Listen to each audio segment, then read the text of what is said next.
Hello, everyone. Welcome. We are on video number 78 of our series, our reading series, How to Get Anything You Want in 7 Lessons by Elsie Lincoln Benedict. There she is right there. We've been reading this entire book together. I'm sharing lessons, teaching a little bit.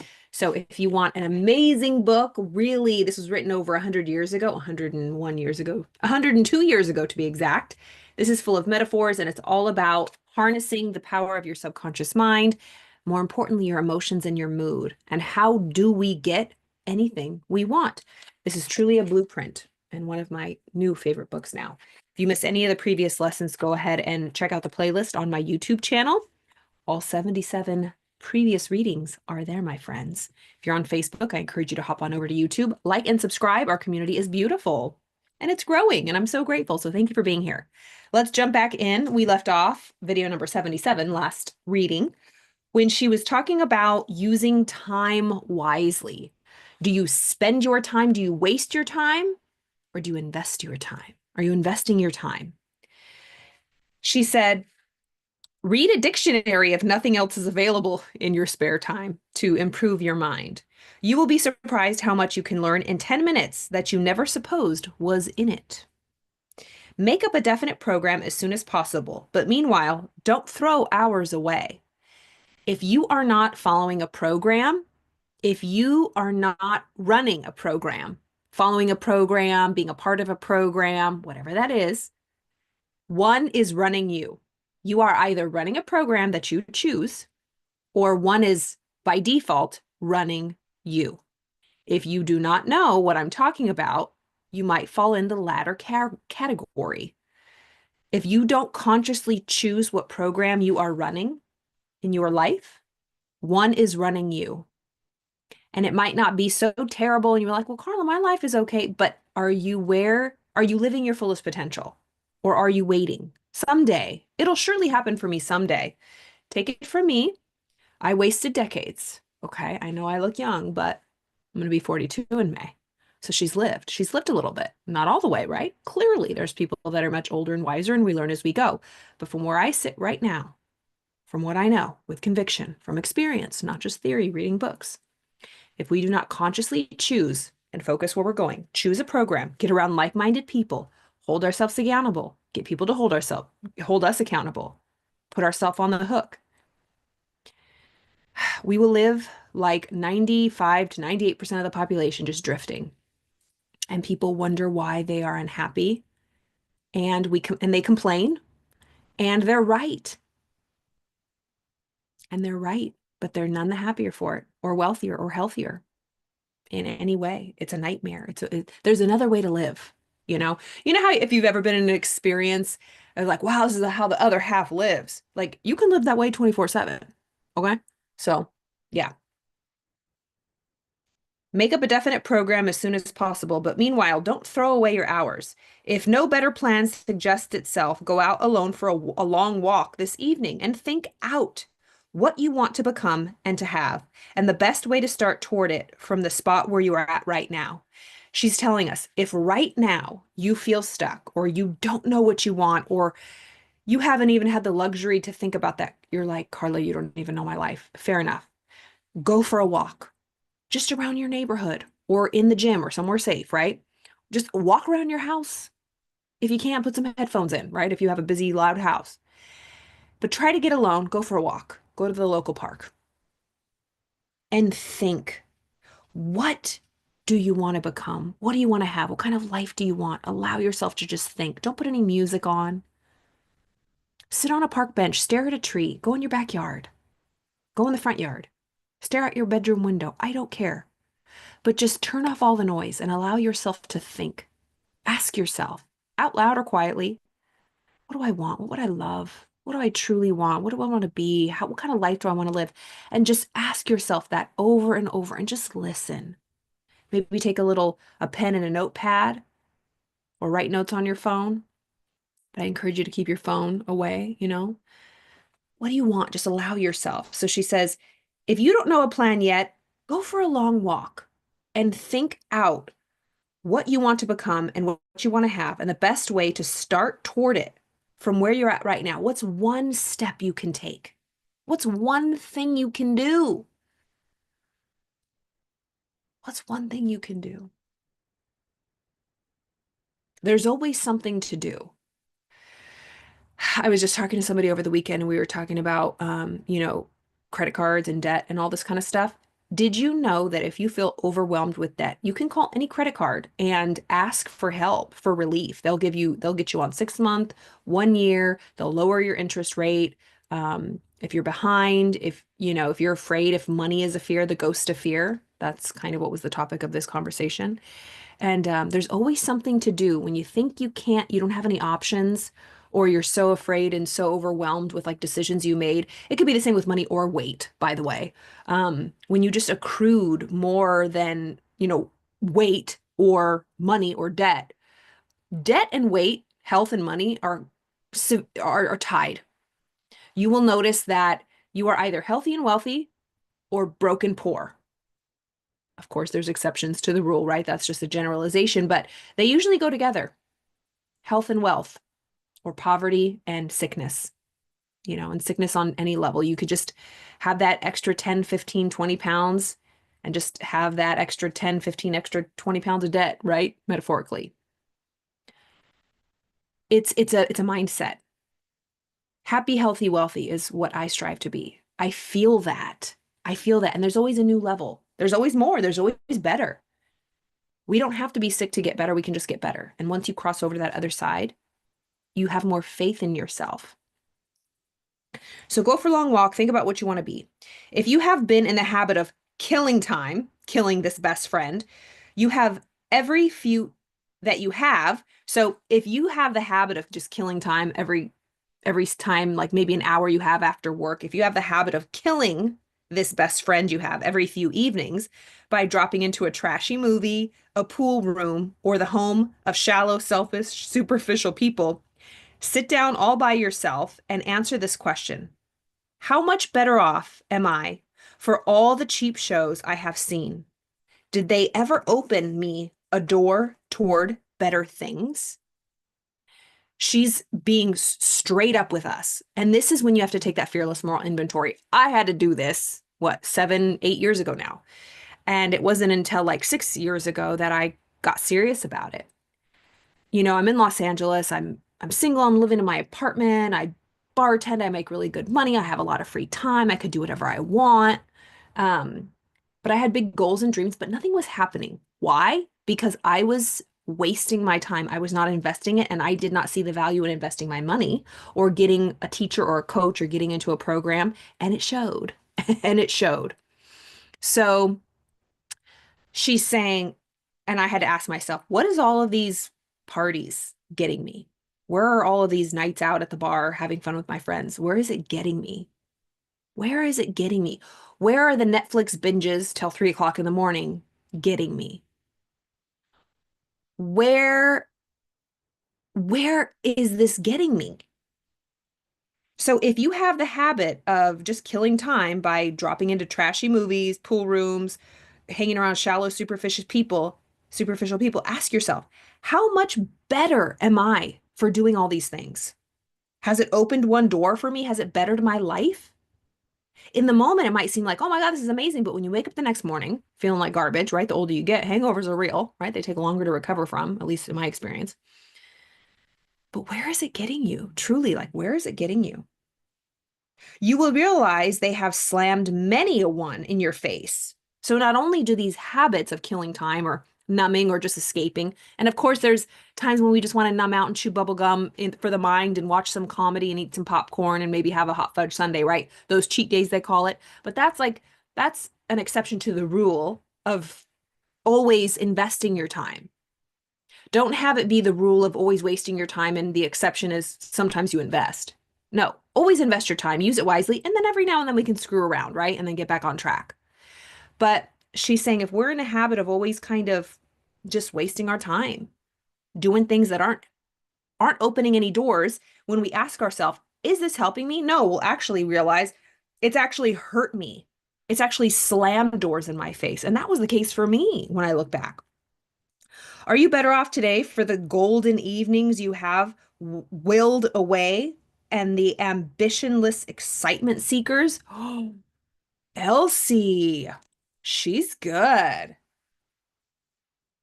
So all of our screwing around, being unfocused, and again, this is not to like be mean or harsh on ourselves. It's just to take an honest look and then move on from this point. Don't beat ourselves up. Don't be in regret. I was there for a long time. Just move forward, but realize where you're at first.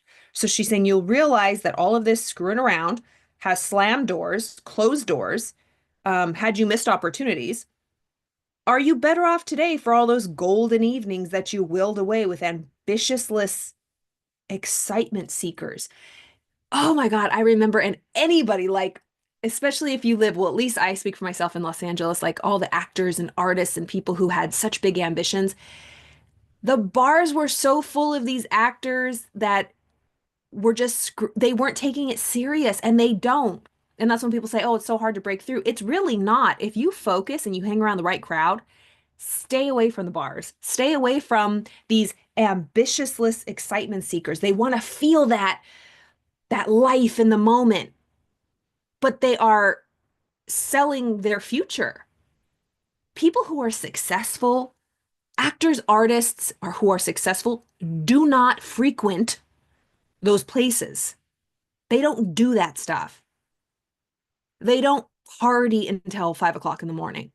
And if they do, you'll see it unravel real quick, and we do all the time on the tabloids. But the successful people who are focused and driven, they are disciplined. Of course, they have fun, but that's the rule, that they're disciplined. On the contrary, so it says, are you better off today for all those golden evenings with all these ambitious list people? On the contrary, you have lost many a dollar, many a good night's rest, and many a good chance by doing so. How much farther along the road of health, happiness, and success are you as a result of listening to gossip, talking about people, or exposing the weak points in the other fellow's armor? But you have fallen back many a mile for it. How much gain in health, happiness, or success can you credit to the habit of drifting with the crowd evening after evening? This is so powerful. And I see a little bit on social, well, I see a lot of it on social media, let's be honest. I curate my feed pretty well. Like, it's all positive, but there's always things that get in there because there's a lot of trash out there. And these reports of people's lives, or it's just basic like tabloid TMZ stuff, like individual people's accounts now who dive into, I can't tell you how hard, I do not know the story, but the whole Blake Lively, Justin Baldoni thing has tried to infiltrate my feed, and I scroll past it every time. Is it alluring? Do I want to know all the details? There's a part of me that does. I ain't got time for that. I can't get that time back. And there are people who are fully invested and talking about it in their free time. Like, what are you doing? Unless you are a sibling or a direct family member of that person supporting them, but even then, you shouldn't be watching that crap. It's like there are strangers on the interwebs talking and dedicating their whole lives to gossip and to reporting, even if it's true, is none of your biz. If it is not affecting you. But Carly, you need to know the news. Do you? Do you? Do you really? It's an addiction. It's an addiction. It's like in the 90s, like the whole Jerry Springer, Maury Povich, like, is that your baby? It's just such low level basement, low frequency vibe that is cheap and easy. And yeah, you get a dopamine hit because you like to see a zoo. You like to see people being a circus because it makes you feel better. But where is it getting you? Wow. How much gain in health, happiness, or success can you give credit to the habit of drifting with the crowd evening after evening? You want more money, more recognition, more opportunities. Ever have anybody step up and say, here's a raise, John. I saw you out late with that gay coward last night. Gay means happy. Okay, here's a raise. So it's like, hey, here's a raise. I saw how much you partied last night. You were having so much fun with George, or who is it? With that guy last night? No, that doesn't happen. Ever get a letter in the mail which read, Dear George, I have been watching your record. I see you haven't missed a vaudeville or one of the follies. Oh, this is funny. Okay, so like a show or a comedy show. So when was the last time you'll get a letter in the mail that says, Dear George, I have been watching your record. I saw that you haven't missed a comedy show or a bingo night or what is it called when they do trivia? I haven't seen you missed one trivia night, one Taco Tuesday. I saw that you haven't missed one happy hour.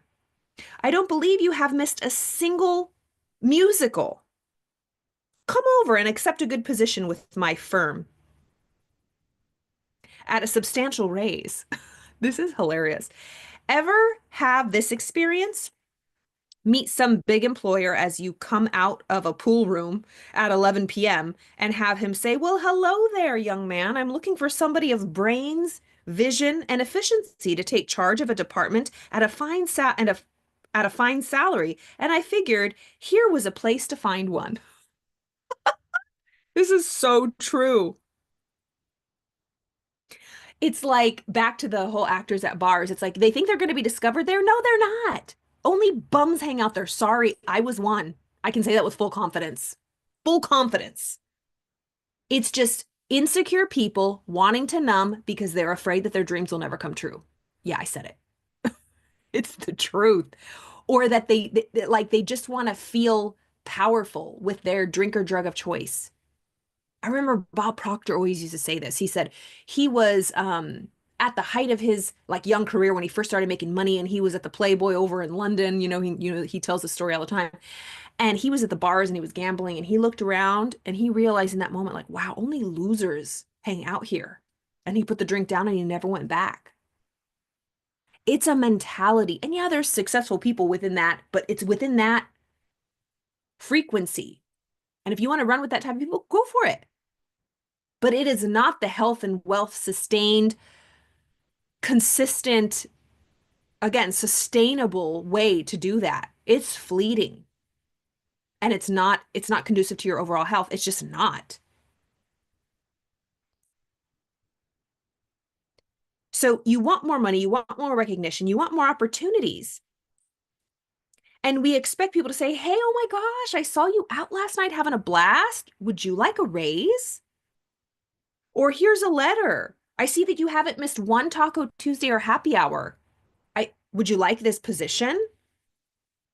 Or have you been stumbling out of the bar and a big successful person says, "Oh my gosh, you know what? I was looking for someone just like you. I think you would be fantastic for this position." No. But delusionally, we think that we can screw around, FAFO, and find out that we were the big ding dongs this whole time, thinking that we were an exception to the rule. We're not. There are universal laws, and there's frequency and vibration is a real thing. If you are on the wrong frequency, the wrong channel, you will never get the opportunities. If you want to be with the A-list, if whatever your dreams are, you are not going to meet them in the places that people that don't have that success frequent. That's why sometimes they say you got to pay to play. Go into the country clubs. Go around people who are successful. And you can say, "Well, call it what you want. That's how this world works." If there's a different way, email me. I would love to hear your story. But it's the truth. It's like when I talk about when you're on Las Vegas Boulevard and you're hanging at the Hooters Casino versus the Encore Casino, there's a different vibe of people. Yeah, and it is measured by money. But remember what money is. Money's a lot of things in the sense of how people can get it in nefarious ways. But when it comes to real success, money is a measuring stick for the service that you render. So the amount of money we have is a direct reflection of the amount of service that we render or service that we provide. You can have your judgments on what kind of service that is, but when it comes to you solving a problem or being somebody that helps other people, money is exchanged. And so when we don't have any money, we're not using our gifts and talents. There's a missed opportunity that we can help people. All right. So she goes on to say, "Have you ever had this experience, some big employer that, when you came out of the bar at night, 11 o'clock, says, 'Well, hello there. I'm looking for someone of brains, vision, and efficiency to take charge of a department at a fine salary, and I figured this was the best place to find one.' You find young women who want a nice home and a husband and children someday. Did you ever have a young man who's working for the best in life and who will get it because he capitalizes his own spare time say to you, I want you to marry me because I notice you never spend an evening at home. The minute dinner's over out, you fly till goodness knows when, and I've decided you'd be a wonderful wife. Okay, this is definitely a part of the old times. When she's saying if you want to, be a good wife and a mother to your children. But I would say this still holds true today. Don't come at me. But if you want to raise a family and you expect someone to, no matter what sex you are, no matter who, if you want children and to raise children with a partner and you are irresponsible and partying and doing drugs, do you think someone's going to want to have kids with you and raise a family and trust you with young human beings? Probably not. If you're out living the life and partying, it's like, that's not marriage material, basically. So it's like, what do we want and how are we acting? Not that we have to have an apron on and cooking food all day, but like, what kind of life do we want? You know? And it's different for everyone. But whatever kind of life you want, are you playing that role? Do you feel like you would be a good blank, blank, or blank? Are you embodying that energy right now? Do you believe that that's who you are? Or do you think it's going to happen someday in the future? I can hear some of you saying, if we stayed home every night and studied our heads off, we'd never get married and have to keep going to meet anybody. Yes, to meet just anybody. But to get one who is somebody and have him for your very own, you've got to be somebody yourself. And you can't be if you spend your spare time like the anybody's. Okay, that's what she's saying. If you just want to meet anybody, be an anybody. But if you want to meet somebody, be a somebody. It's the whole thing of like, be who you want to meet. If you have all this list of characteristics of all the, I want them to be driven, ambitious, love their family, be kind, have a good group of friends, love to travel, um, make good money. Look at the list of the attributes you want in your partner and be that list because like attracts like. But we can't have this list of, I want someone who's successful, who's ambitious, who's has harmonious relationships. And then in our lives, we are not ambitious. We have terrible relationships. We don't get along with anybody. We, feed off of everybody's money and don't work for ourselves, right? It's like, you're not going to attract someone of that kind of character. So be the character you want to attract. Okay. So that was just key number 1, y'all. Let's start with, I think we could finish key number 2. Spirit. Approach every person, situation, and condition, everything in your life in the right spirit. By this is meant the spirit of fairness, not trying to get anything that is not rightfully yours. The spirit of tolerance for everyone, regardless of what his faults may be. The spirit of kindness toward all mankind. And the spirit of truth, the best kind, which you are aware. You will see from this rule and the one which immediately follows that the doors of opportunity are of many kinds, each important to our full development and progress. Let me read that again. You will see from this rule and the one which immediately follows that the doors of opportunity are of many kinds, each important to our full development and progress. You cannot expect those leading to better things to be thrown open to you if, in your own soul, you have closed the doors of your heart to your fellow man. I have known many ordinary people to go high and far, to attain the best that life holds, owing almost wholly to their loving kindness and tolerance. Sam Walter Foss, one of the most beloved American poets, rose to fame upon the homely songs he sung to voice his love for common, everyday folks.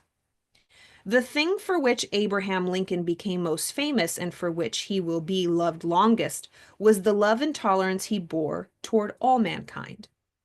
I have known many others of great and glowing mentality who missed not only greatness, but the very necessities of life because they thought only of themselves. So just selfish people, unwilling to be tolerant, accepting, compassionate towards others. Approaching life in the right spirit will cause hundreds of doors you would otherwise miss to swing noiselessly open for you. It's about attitude. When you have the right attitude, no matter if you have the education, the experience, or the resume, that's when you see people rise. You're like, but they don't even, but I have a better, but I went to college and they don't even. You might have a real bad, prideful attitude, stinky attitude, and somebody below you in your mind will get it because they have a better attitude. They're in a better spirit, as Elsie Lincoln Benedict would say. As you pass through them to deeper, wider, fuller, and a nobler future, and will sometimes feel them held open for you by unseen hands to which your own, perhaps years ago, were stretched out in mercy, generosity, or friendliness. Wow. I have known many others of great and glowing mentality who missed not only greatness, but the very necessities of life because they thought only of themselves. Approaching life in the right spirit will cause hundreds of doors you would otherwise miss to swing noiselessly open for you.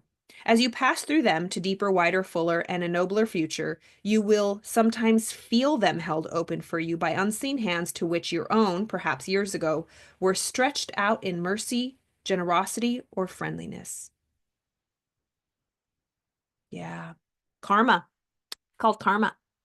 This was gorgeous. I can't wait to read key number 3. I don't know how many keys there are. Let's see.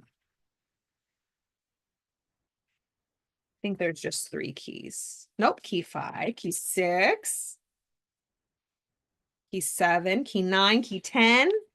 It goes to key 10, and then we're on our last lesson. You guys, we are on the last leggies of this.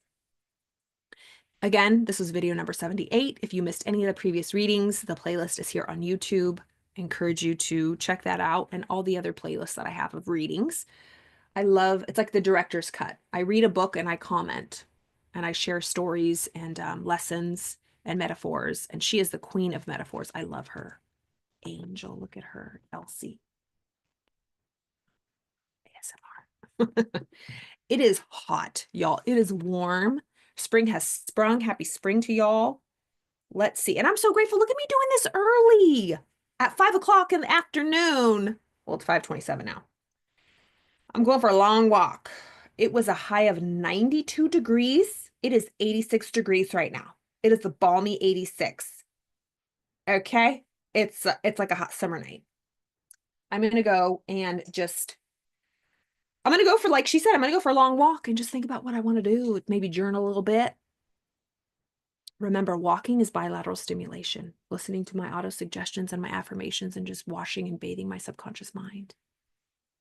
If you are interested in working with me in any capacity, I have all of my offers below. If you want to reach out, schedule a call.